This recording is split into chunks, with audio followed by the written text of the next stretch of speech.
Hi everybody and welcome back to Enjoy English with Mrs. A. I'm Mrs. A and today we're going to be having a look at how to write an email or a letter for an official exam. Now, my focus is going to be mainly Cambridge, but if you're tackling any other official exam, this might apply. What I want you guys to know is first and foremost, the way people write formal emails or letters in their real lives, nothing to do with the way we write them in exams. Academic English is a little different, and even though you won't be writing emails like this when you go to work, it's still important to keep this in mind in case you have an official exam. So if you want to nail that letter or email, you might have to take a few things into consideration. Also, don't forget that next month is going to be my 1-year anniversary here on YouTube. So if you have any question for me about what I learned in a year on YouTube, down below. Many students have asked me over the years, what is the difference between writing an email and writing a formal letter? And the difference is very simple.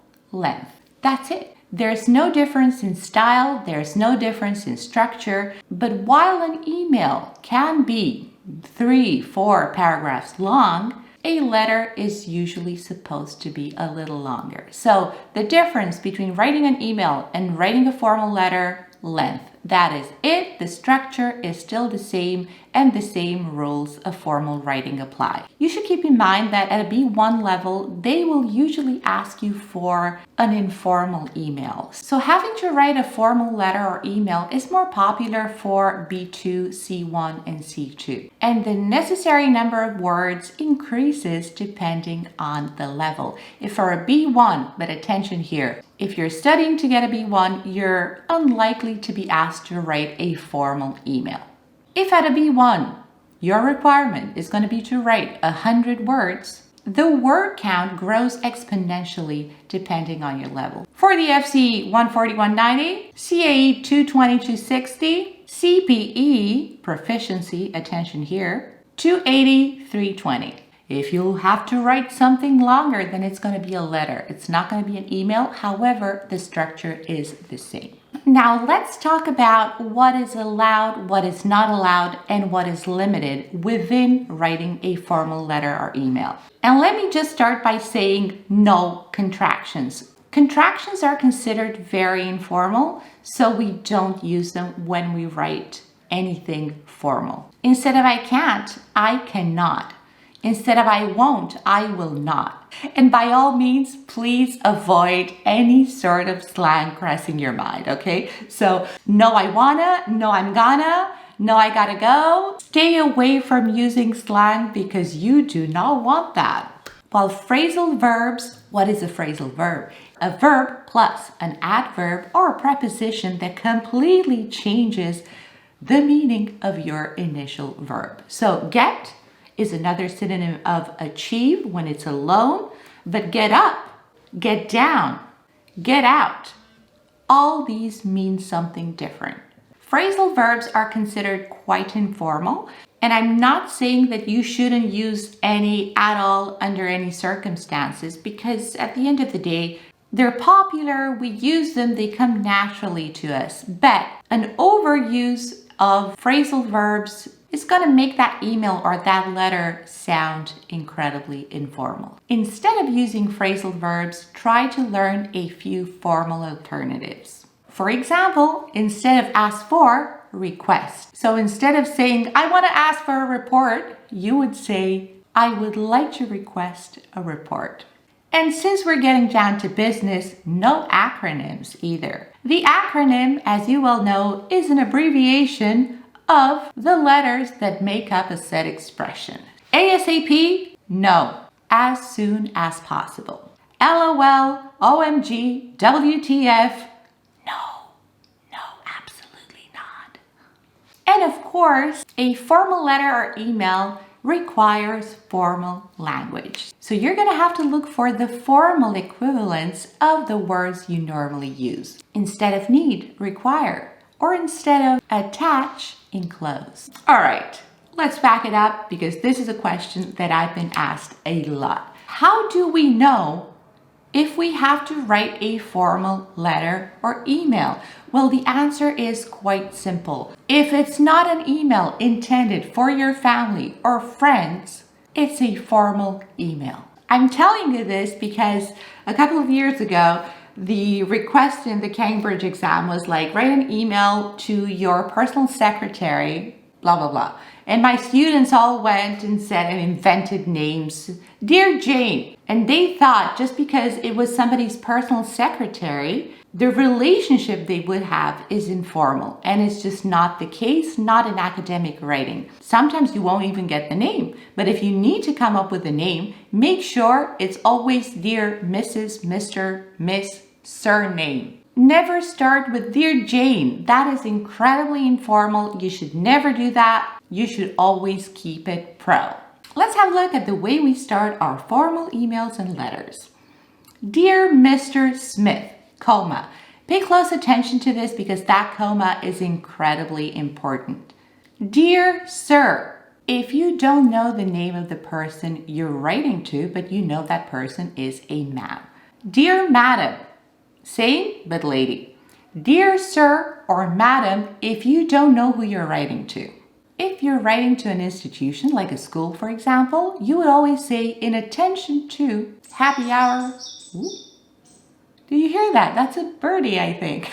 That's nice. In attention to happy hour English school, for example. If you're writing to a department, in attention to the human resources department. And if you just don't know who you're writing to, who's going to open that letter or email, to whom it may concern. Close attention to that comma, it needs to be there. Let's have a look at the body of our letter or email. And my advice to you is to start with the reason why you are writing. Let's have a look at some popular reasons to write a formal letter or email. You can make a suggestion. You can make a complaint. You can write an email or a letter to give or receive information, to confirm something, to accept or deny an invitation. And of course, a very popular one, to apply for a job position. So you can mention your reason within that first line. I'm writing to make a suggestion on how you can improve your website. I'm writing to apply for a job position in your company, for example. Include as many details as you can within the body of your email. And don't forget about the pre-ending statement. Now, the pre-ending statement is a sentence that announces the end of your letter or email. It must be written as a separate paragraph, and a very popular way to do this is, I look forward to. If it's followed by a verb, then that verb is going to have the ing form.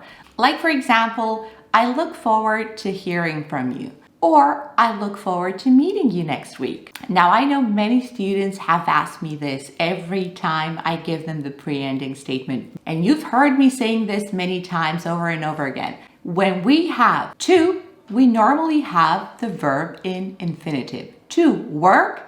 And when we have for, we usually have the verb with ing. So it's to work, for working. I always correct my students because they misuse these two. And all of a sudden, they see the pre-ending statement and they're like, what's going on here? Well, this is very simple. When it comes to expressions, expressions have a life and a mind of their own. We're not speaking about to with a verb. We're speaking about to in the middle of an expression. Expressions are like blocks. They cannot be separated, they cannot be altered, but you need to remember it. I look forward to, verb with ing. This is the expression. It's just the way you say it, period. Remember it like a block and try not to confuse to infinitive for ing. So the pre-ending statement is, I look forward to hearing from you. I look forward to meeting you. I look forward to whatever. Or you can say, I look forward to your reply. Another popular pre-ending statement is the very, very formal, should you have any doubt, do not hesitate to contact me. Very nice, very formal. And now we can finally end our email. And here we have two very simple rules. How do we end our email if we know the person, and how do we end our email if we don't know the person? So it is advised to end your email with yours faithfully and your name and surname. Don't forget your full name, surname when you end your email. Yours faithfully, your name and surname if you don't know the person, and yours sincerely, your name and surname if you know the person. What do you see there? The comma, again, extremely important. It's something that if you don't get right, points are going to be taken out. So you need to be careful. There are plenty of ways to end a formal email or letter, but if I were you, I'd remember these two because they're just safe. Formal writing is quite rigid. I know this. People who are not creative or imaginative prefer this type of writing because this type of writing has a clear map. If you're not a creative person, you can struggle with this. Formal writing includes letters, emails, and of course, reports. Before we read a full formal email, I'd like to let you guys know that I am going to do a video on every piece of writing with tips, advice, and an example at the end, just like you're gonna see now. So feel free to pause, take notes, and do whatever you can to make it easier for yourself. Let's have a look at our email, and remember the structure is the same for the letter. Dear Mr. Smith, comma. That comma, incredibly important. I am writing to apply for a job position in your company in response to the ad I have seen in the weekend edition of the Sunday Times. Knowing you have a vacancy for a marketing director, I am pleased to say I have over 10 years of experience working in a similar position for J&J. During this 10 years, I have successfully trained the marketing department according to the latest trends, and we were the creative minds behind 12 awarded campaigns. I believe I would be an asset for your company given my expertise and willingness to travel for work. I am fluent in 4 languages, Spanish, English, Chinese, and French, and as head of international marketing for J&J, I have run both national and international campaigns successfully. I would be available to arrange an interview at your earliest convenience. Please find enclosed my resume and cover letter for further reference. I look forward to your reply. Yours faithfully, Mark Jones. So what do you see here? First of all, the email is structured in paragraphs. I am writing to apply for a job position. First line, the reason why the student is writing. So this student is applying for a job position. Great. And within the email, we also get details. How many languages they speak, the professional experience, and so on and so forth. We also get great vocabulary like vacancy, asset, and expressions like earliest convenience. We can also find the formal version of the word attach, which is enclosed. And of course, there we have it, the pre-ending statement, very nice. I look forward to your reply. And that particular ending that tells me Mr. Smith and Mr. Jones don't know each other yet. The secret to a successful writing part is practice, practice, practice. If you're interested in English classes, enjoyenglish.es. If you'd like to support me, you can find my book on Amazon. And thank you all for watching. Bye!